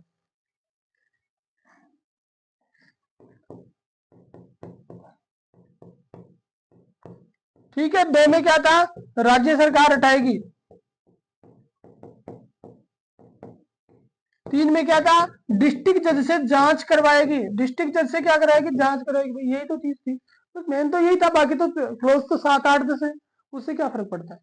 और 40 में क्या था, 40 में एक ही चीज लिखी हुई थी आपकी, और वो थी पदावधि के बाद जांच, पदावधि के बाद जांच, क्यों यही चीज थी, पदावधि के बाद, कोई किसी की पदावधि खत्म हो जाती है तो क्या उसके बाद उसके ऊपर जांच होगी कि नहीं होगी, तो होगी भाई, जो काले कारनामे किए वो तो उजागर करने पड़ेंगे ना। ठीक है, तो पदावधि के बाद जांच में स्पष्ट लिखा है, क्या लिखा है, पदावधि के बाद में जांच, पदावधि के बाद में जांच होगी। और धारा 39 के उपबंध, धारा 39 के उपबंध भी उस पर क्या होंगे, लागू होंगे, उपबंध भी उस पर क्या होंगे, लागू होंगे, यथावश्यक परिवर्तनों सहित, यथा आवश्यक परिवर्तनों सहित 39 के उपबंध उस पर लागू होंगे। तो 37, 38, 39, 40 4 धाराएं एक स्लाइड में खत्म होगी, बात खत्म। ठीक है, तो आप ये जो मैं ये जो लिख रहा हूं ना, इसको आप एज ए शॉर्ट नोट्स भी यूज कर सकते हो, चाहे स्लाइड को रखें या फिर आप जो है वो किसको रख सकते हैं, आप अपनी कॉपी में एज इट इज उतार सकते हैं। ठीक है, रेडी। तो ये आज आपकी अपनी क्लास होगी। नेक्स्ट क्लास में जो है वो हम पहला चैप्टर क्लियर कर लेंगे, 50 तक पूरी धाराएं करेंगे और फिर उन धाराओं को एक बार रिवाइज कर लेंगे वापस। तो अगले में आपका एक चैप्टर 1 से 50 तक की धाराएं हो जाएंगी पूरी। उसके बाद में 1 से 50 तक के जो पीडीएफ जो नोट्स हैं वो भी आपको टेलीग्राम पे उपलब्ध करवा दिए जाएंगे। तो सभी लोगों को एक बार फिर से थैंक यू वेरी मच।